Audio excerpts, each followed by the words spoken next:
Hi, I'm Lori. I'm the founder and CEO of VITAVATE, and I am feeling fantastic today. It's my birthday weekend. Hi, I'm Lauren. I am Lori's daughter. I'm also the co-founder of VITAVATE, and I'm feeling blessed and highly favored. Also very grateful that you've joined us today. Yes, thank you, thank you. As most of you guys know, our mantra is fill your cup first. So, Lauren, tell me, how did you fill your cup first today? Oh, it's kind of early, so being here has really filled my cup. But this past week, something that's been a highlight is I go to Orange Theory Fitness, and so it was Hell Week, and I went all 5 days, and so I'm feeling really proud of that because I've been running a lot more, and that's something I did not do before. So getting my fitness in. Yes, girl, yes, excellent, excellent. How about you, Mom? What did you do to fill your cup today or this past week? Right. Well, um, as you know, we're a caregiver for your grandparents, right? So, one struggle we've been having with grandfather not wanting to take a shower. So, this is a struggle that's ongoing, Yeah. but I gave him some VitaVate Tell him. for breakfast. Tell him. And I said, Papa, we're gonna go do this. Got ready to get up, got that shower on, scrubbed him down. He felt fantastic. So that just gives me so much joy. He was happy, Mom was happy. So again, VITAVATE to the rescue. Amen to that. Yes. And also, after we film today, I'm going to meet up with some of my elementary friends. Ooh. Right? 60 plus years, well, going on 60 years of friendship, but we still keep in touch. Gonna have a little wine, a little brunch. Looking forward to that. Oh, you said 60 plus years? Oh, well, almost. I'm only Oh 61 myself, so.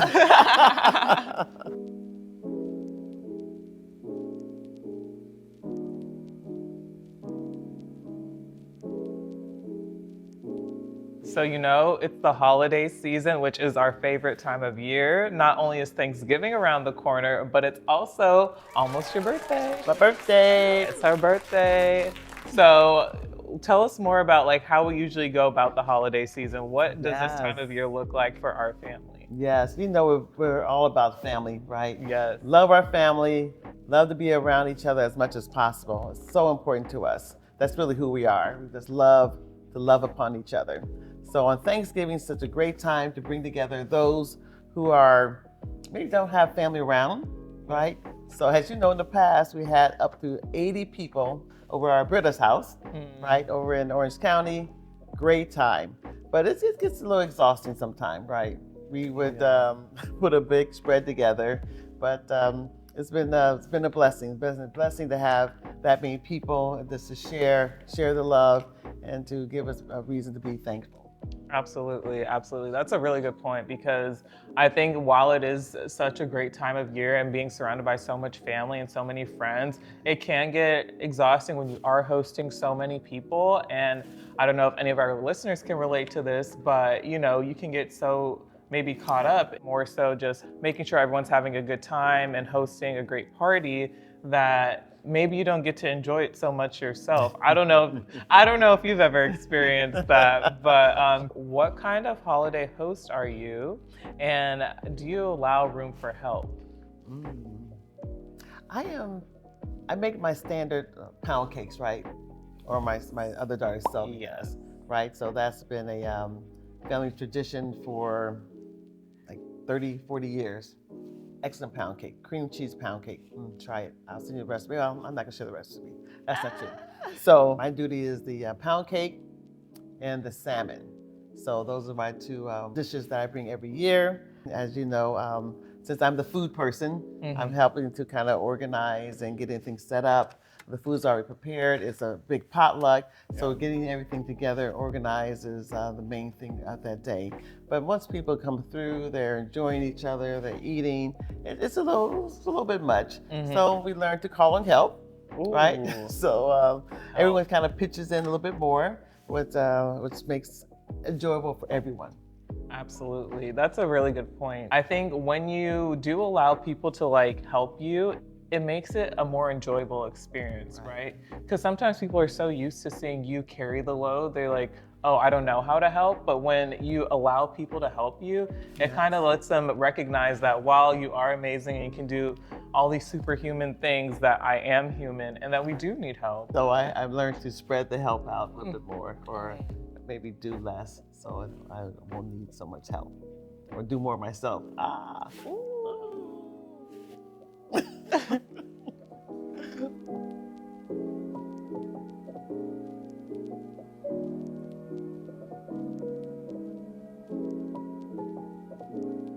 So this time of year can be hard for people, Yes. especially as the holidays roll around and you want to be surrounded by family, whether it be maybe a tumultuous relationship or a lost loved one, Yes. whatever the case might be, it can be a really hard time. And so just thinking about that, how can you be prepared emotionally during this time? I don't know if maybe you want to share just your experience the years after you lost your sister, Right, Selby, right. and how you kind of coped with the holidays. Yes, yes, yes. As most of you guys know, I lost my sister. She was only 37 years old, over 25 years ago. And since then, holidays have been tough. But the beauty of the holidays is a reminder of the love that she had for us and that she has for her family. So it's important that we keep some of the traditions that we knew that being together, we feel her presence. And we feel her presence when we're together. Take that moment just to be grateful, be thankful, and to be present. So that's been something we find very important, to continue to enroll and bring people together during the holidays. And just again, love up on them, right? Love up on them, because this is a time of year. Sometimes it's hard for them. You have a loss, and you never know what people are going through. So you want to be present for them. You want to know that they're important, that they're being listened to and heard, and hopefully fill their cup, so when they leave you, that they could go back and have something to pull upon. Before, I just want to say that I heard this quote. It's called "Be present over perfect," and so like making sure you're being present as opposed to focusing on like the perfection of whether it be putting on, hosting people or putting on an event. It's more so about being present and making sure that you feel good and being there to enjoy people versus, okay, let me just focus on getting X, Y, and Z done. I love that. That's excellent. I love that. You like that? I like that one. She got a little wisdom for yes. 2025, you know what I'm Learn you saying? something, huh? I love it. Love Love it.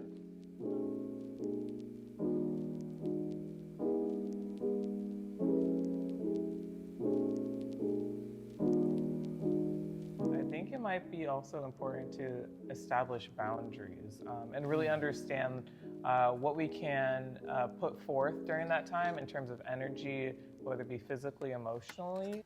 We have lots of different personalities. We have so much, maybe pain, or people are going through different experiences. I think one of the boundaries I've learned, and I think you helped teach me, is to stop asking people to, when you're getting married, though, when's the baby coming?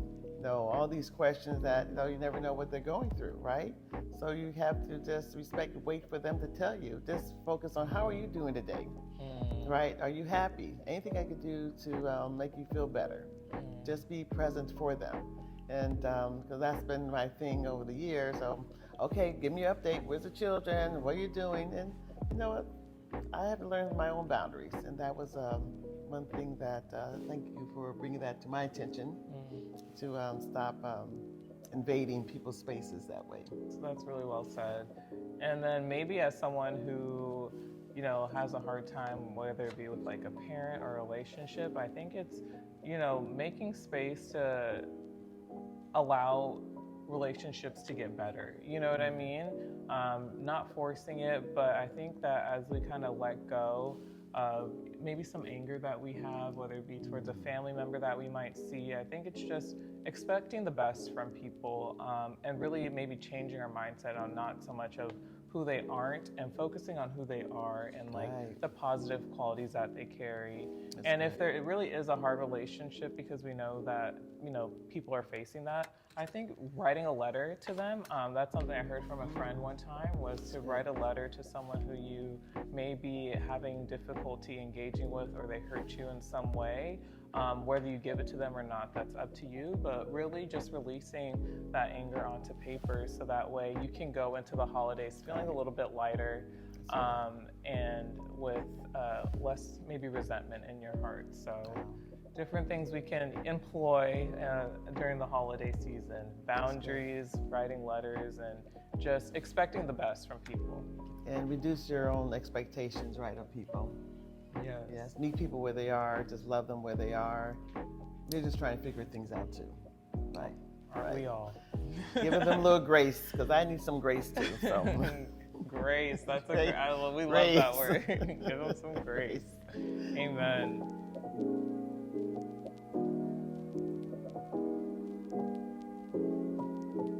Tell me, what are you thankful for? This year, I'm really thankful for just my family. I think that I've been blessed with so many new opportunities this year, but ultimately, I don't think anything that has come my way really compares to the love that I receive from my family and my friends. And so I'm just really thankful for like the love that we have for each other that really sustains me and constantly fills my cup, and just for so many answered prayers. Absolutely. Mom, what are you thankful for? Well, it's hard to top that because we're a part of the same family and we receive the same love. And I think with that, yes, the support is being blessed to still have my parents with us, 90 and 91, Bill and Shirley White, and just to love up on them more and more each day. And one thing I've been grateful for, you and Selby and my children's, because you guys step in and help. Maybe everyone doesn't have the same type of outlook or see that need to help when other people are struggling. But I really appreciate that about you. But I also don't want to take that for granted, that you're always going to be there to help out. And I think that's like a big part of like filling your cup as well. It's like, yes, you need to fill your cup and make sure you're fulfilled, but the whole point of filling your cup is so that you can pour into other people. And so like, while it can be exhausting sometimes, it is so beautiful to see how when we do put forth the effort and like put on these events, like the joy that it brings people, even if it did cause us some temporary suffering, whether it be financially or emotionally, we did get to fill the cups of some other people. So it is a trade-off sometimes, but also understanding that in order to do it in a sustainable way, it is very good to have help.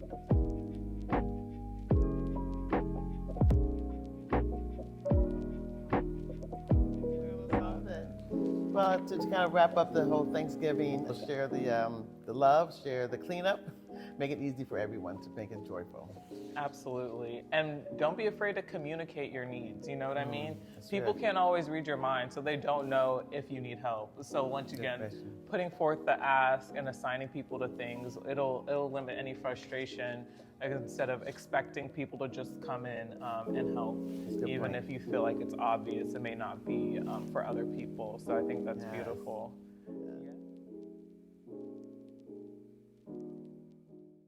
We're gonna play a game of this or that. Okay. So we know you love to travel. Yes. This year, would you rather go to Italy or Jamaica? Whew. Well, I just did Italy in August, so Jamaica, man. Hey, Yes, okay. So for me, I would probably have to say Italy. I'm kind of go international. I mean, they're both international, so what am I saying? But yes, Italy would be great. Okay, your turn. Okay. Instagram or TikTok?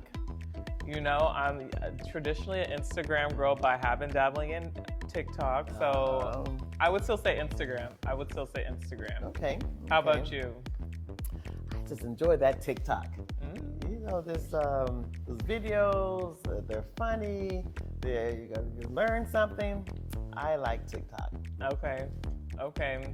So with Thanksgiving coming up, Yes. and you know we got all the good foods. We got the greens, beans, potatoes, tomatoes, all that is going to be present. Yes. So we're between the two sides, mac and cheese and yams. Which one are we going to do? Is it going to be my mac and cheese? I've been telling you to stop using that sharp cheese, so it could be whatever. It could be whatever one you want, but look, my mac and cheese is classic. Okay. But I do like the mac and cheese at my sis Britta's house. So mac and cheese. Oh, those yams are good by Mama Dorothy. Okay, it's yams for me, no question. Always gonna be yams. Take them both. Take them both. Clippers game or a UCLA game? Oh, so I am a student at UCLA right now. I haven't been to a game yet, so I'm gonna say UCLA game. I love the Clippers though. We always have a great time, but I think it'll be a UCLA game. Sounds good. Well, I'm gonna stick with my Clippers. Kawhi Leonard is back, so looking healthy. So let's go. Let's go Clippers. And he's from the IE. Yes. All right. Well, this was so much fun. It was. Thank you guys for joining us on our holiday episode of the Fill Your Cup First podcast. We talked about it all. What did we talk about, Mom? Girl, we talked about how we filled our cups. We're talking about what we're going to do to set boundaries, how we're going to be helpful to the holidays and ask for help, right? And just how we continue to love up on each other. Absolutely. Season of love, right? Yes. And my birthday. Yes. Happy birthday, Mom. Thank you, baby.